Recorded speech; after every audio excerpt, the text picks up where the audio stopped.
morning, everyone. Thank you all for having me today. I am Tae-Young Lim, Head of Funding Team at the Export-Import Bank of Korea, or KEXIM. First of all, I'm really honored to be here with MoEF and KT representing Korean issuers at the Bell. As you may know, KEXIM is the largest and most frequent issuer out of Korea. So it's really important for us to maintain strong relationships with investors at all times. So in this regard, I would first like to thank the Bell for arranging this wonderful event and giving us this opportunity to talk about KEXIM. Now, I'm sure many of you are familiar with who we are, but some of you might not know exactly what we do. So I would first like to start off with an overview of KEXIM, and then we will move on to our ESG initiatives. And lastly, we will discuss our funding activities.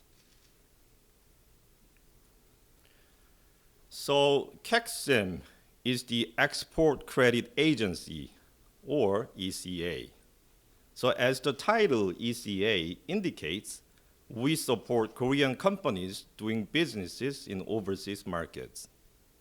Our policy mandate is to promote exports and overseas investments by Korean companies. On top of that, we are also responsible for the operation of the two government funds.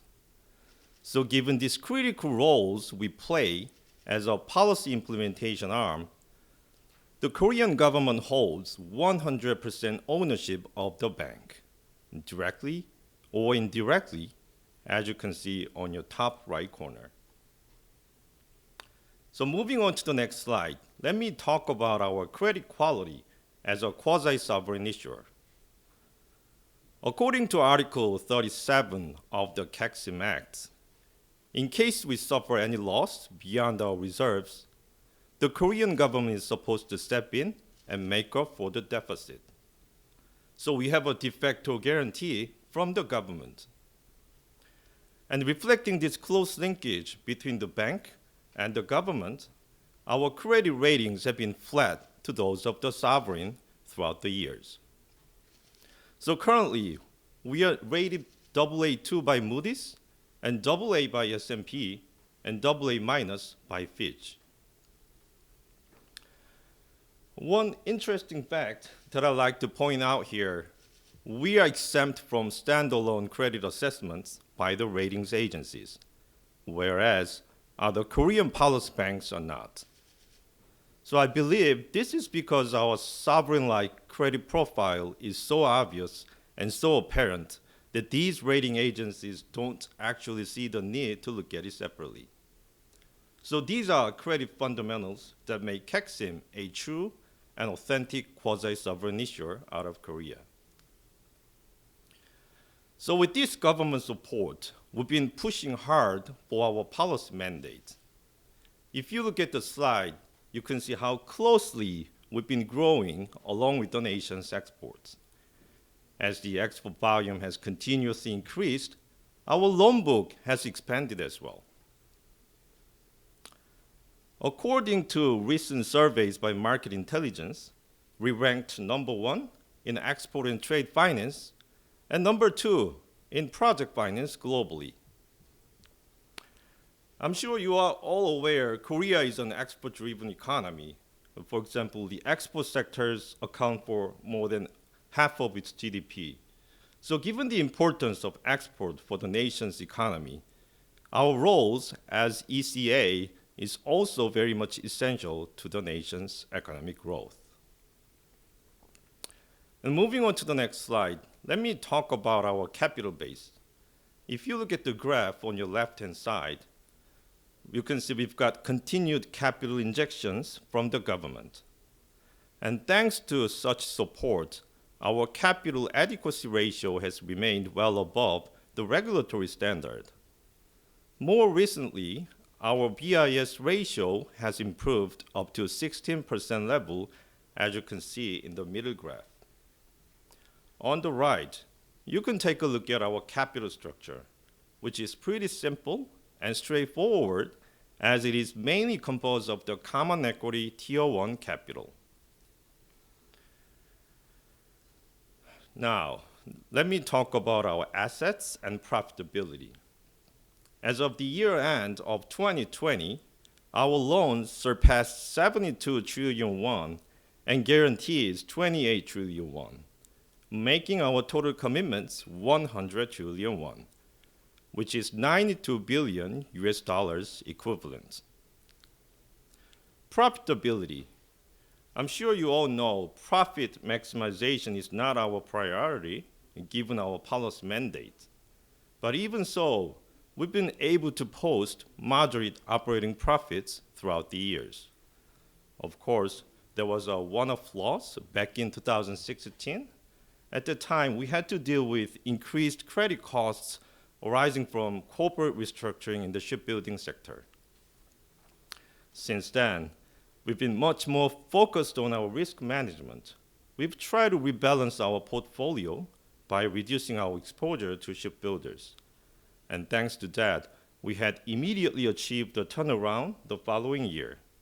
So we are now in a more comfortable position. For example, our NPL ratio currently stands at 0.8%, and our coverage ratio at more than 280% level. So this is the end of part 1. So now we've just learned about KEXIM at a glance.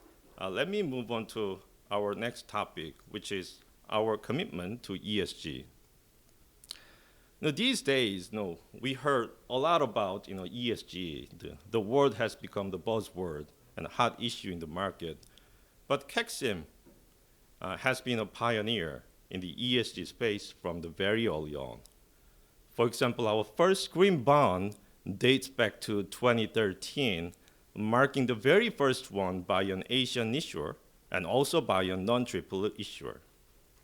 Since then, we've issued 8 more ESG bonds, including 6 green and 1 social and 1 sustainability bond.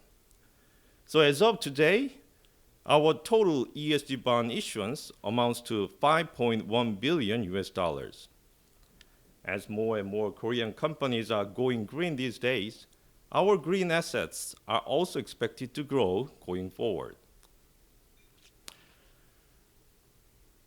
And when it comes to the use of proceeds from these bonds, we've supported over 39 green projects across 5 green sectors, such as solar power, secondary battery, and electric vehicle, and so on. So based on our experience as an early mover, we were able to better understand the rapidly changing dynamics in the ESG market. And this, in turn, prompted us to rethink our ESG practice and thus reshape our ESG regime. So moving on to the next slide, let me talk about what we did this year to bring our ESG initiatives to the next level. So first of all, we established the ESG Roadmap this year that will serve as a long-term strategy. And as part of that, we announced 3 ESG goals that we plan to achieve by 2030. First, we will provide 180 trillion won to support ESG-related sectors. And second, we will issue $20 billion of ESG bonds to secure the required funds. And lastly, we will reduce our carbon emissions from the bank's operation by 50%. So with these efforts, we expect to be able to contribute to the nation's carbon neutrality target. On top of that, we created an ESG committee and ESG dedicated unit this year. We've also updated our ESG bond framework this year, which I will explain in more detail on the next slide. So the new framework is called Sustainable Finance Framework. And under this framework, we have to go through a more stringent and rigorous screening process to identify and select the right ESG projects. So now we have access to a well-defined pool of ESG candidate projects. On top of that, in order to assure our investors of the integrity of the framework, we've also received a second-party opinion from DNB, certifying that we are well in line with the ESG principles of LMA and ICMA. Just for your reference, our ESG bond framework and second-party opinion are available on our website. Now, we are on the last part of the presentation, our funding activities. At this point in time, in my typical presentation, I usually talk about the Korean economy, as our credit is closely linked to sovereign. However, today, we had Director Kim from MoEF having already addressed this topic well enough. So let me directly jump onto our last topic, which is funding activities. So as you could probably imagine, most of our assets are denominated in foreign currencies as we support international businesses of Korean companies. And this requires us to secure a decent amount of funds in foreign currencies each year. So for example, our funding requirement for this year is around $13 billion, and next year, 15 billion.